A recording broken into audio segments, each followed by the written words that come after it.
Few things make me happier than when our next guest stopped by from the National Geographic channel's Be the Creature. Please welcome the Kratt Brothers. I'm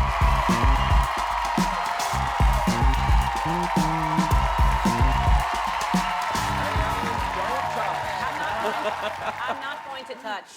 We'll put her right here. Those are porcupines. Yeah, yes, porcupines. Yes, that's where I was going to see. God, look, they're already. Look at the quills in your. This. Look at your. Incredible pin cushions. Can you believe it? These are made from the same material as hair? I need to write a letter later. Give me that. I'm going to put some ink in it. Can you actually? Don't they use this? Oh, you easily could. The other side, probably. No, Yeah, that's the pointy side. I actually don't want to. That's the cool side. Okay, so. Let me just give her something to eat. How is this not going to happen to everything? Do they release them? Do they shoot them or what? They don't shoot them. Everybody thinks they shoot them. What they do is they puff up like a pin cushion.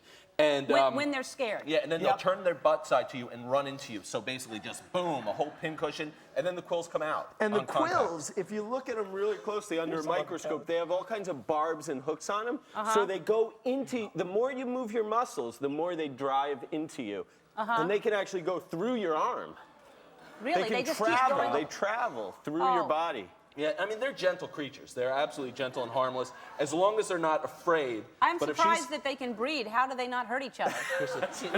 That's very tricky. I mean, how do they get close to one another? There's a lot of trust, because the female has to put down her quills, you know, all the way. Otherwise, it's trouble for the male. Because when dogs get...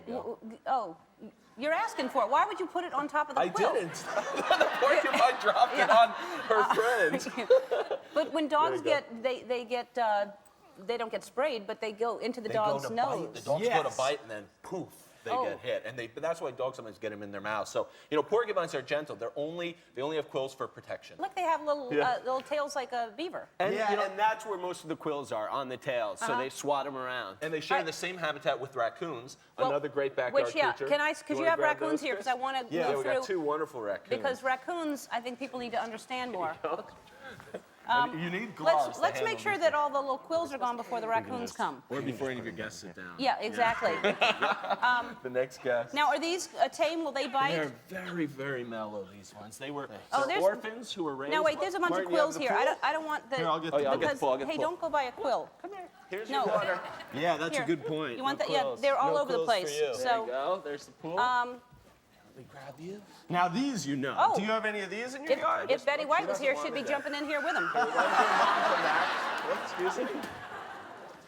We'll just But a lot of people think raccoons wash their food, and they will. They'll go into the water and they'll catch crayfish and things, but they handle them, not necessarily to wash them, but to just handle their foods there. And look at their hands, just like little human hands. Yeah. They're so dexterous. I know, that's how they're getting my koi. They're going into my pond, and their little paws are, they're like hands. Exactly, and they can open door latches, I've get never into chicken seen- coops. They're amazing. I didn't know that their legs or their little feet were so water-like. Yeah. They don't look like land animals. All of a Yeah, sudden. wash, because they root around for frogs and crustaceans, you know, in the water. And some people think they actually try to wash their food to make it clean before they eat it. But they're not washing it to make it clean. They're not. What are they doing? They're just fiddling. They just have this kind of nervous habit of fiddling, and you know, that's how they hunt for animals in the water. So, and do they eat meat at all? Here we go. Back. This Yeah, they eat meat. They eat crayfish. Does not want to swim. No. Yeah. She does not want to swim. They're all individuals. That's one thing we've learned on our adventures on Be the Creature. All these animals are individuals. They have their own likes, their own dislikes. And right now, that raccoon doesn't want to swim, and this raccoon does want to swim. Well, this one wants some more grapes, and there's no more grapes in here. Do we have any more? No, there's Big Newtons. Who's that for? There's Big Newtons. Well, that was for the porcupines, but they wanted the peanuts. Here's the peanut. Watch that quill over here, too. I don't like that. But they're also such adaptable animals that they can survive eating just about anything. Eggs, frogs, crayfish, berries.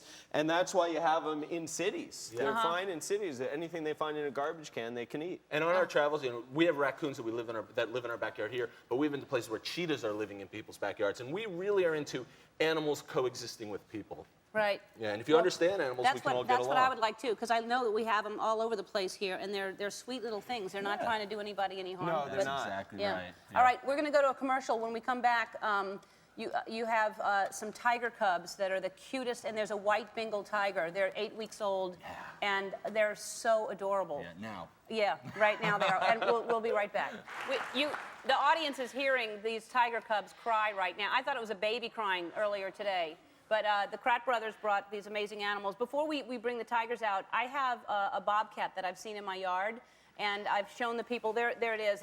We've actually gotten pictures of it, and it's beautiful. Yeah, it's the that size is of like great. maybe a year old. And that's in your backyard, coming to visit. In my backyard. You know, And- actually, would you mind some other creatures in your backyard? Because we would love to camp out in your backyard and do an episode on bobcats. We've been searching for them everywhere. I would love to. I've only seen it once. I've heard for a year and a half Yeah. since I've been there, and I've only seen it once. But do they travel? Does that mean there's a family? Does that mean there's, or are they loners? They have pretty big ranges, and they're loners, yeah. So let's bring out the Yeah. tiger cubs, and they are so adorable.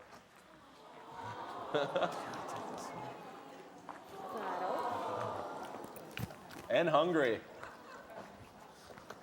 All right. This is an 8-week-old tiger cub. Do you want to feed him? Yes, yes. So this is a boy. Are they you wanna both hold? boys? Yeah, I'd love to hold them. Oh, there we go. There. Come here. I'm going to get one of those baby Bjorn things that to wear it. Actually, here. Look at these paws. Where's Look the- at how big they You want are. that? You want And make that? sure you're giving them the milk, because those, if you're not feeding them, the claws are going to grab. Well, them. he won't take it. No, he's not hungry then. Okay. Guys, All right. So yeah, these paws are. Up. He's hungry. You don't want this? and see, the white tigers like this are very rare in the jungle. I mean, even tigers in general are so rare. We got so lucky once we were in an elephant back in India, and we found a mother with 2 cubs. Oh, and so yeah. we were both filming it, and then Chris got into a little trouble. Well, I was leaning out over, we had made a platform on this elephant so that we could film from it, and I was leaning over the edge to try to get as close a shot as I possibly could, and then the platform broke, and I went sliding down the back of the elephant right in front of this mother tiger and 2 cubs. And I was able to grab onto a rope that was hanging off the platform, but Martin didn't see any of this. I had no and idea I had this the was camera going in on. the other arm, so I couldn't climb up until I yelled, "Martin, help, I'm slipping!" I saw Chris Wow. dangling on a rope in And the front of the mother mother is- tiger. She's Yeah. coming to see you now. And what do you think my brother does? He doesn't help me up. He grabs the camera first with all the good footage. I knew Chris could hang on a little longer. It was fine. Their claws really are. This is 8 weeks old. Yeah. So how can people possibly have anything older than this? That, You can't. People try, Yeah. and it's the saddest thing because they need lots of space. oh, There you go. That's a sign of things to come. You know, they get big, and they're not pets. They're definitely Yeah. not pets. Yeah. We need to preserve their habitat in the wild, and people are breeding them in captivity in zoos so that hopefully they can return to their wild habitat Yeah. someday. And these stripes, they're like a fingerprint. Everyone has their own stripe pattern. wow. So, So there's no You two can tell them apart. stripes, Yeah. no 2 tigers with the same stripes, Yeah. same pattern. yeah. They're magnificent creatures. Yeah, and they have their own personalities. This one's the loud one. That Yeah. one's the quiet one. Yeah. Well, you just poked it in the eye with a bottle. That's probably why. All right, thanks so much. I love when y'all are here. I wish we could do a whole show. Yeah. And come You wanna camp get out in my down? backyard. Yeah, Yeah, that watch was this it. thing walk. How cute. Thanks for having us, and right. congratulations on your People's Choice. Thank you. The Kratt Brothers Be the Creatures on Fridays at 7 Eastern and 11 Pacific time on the National Geographic Channel.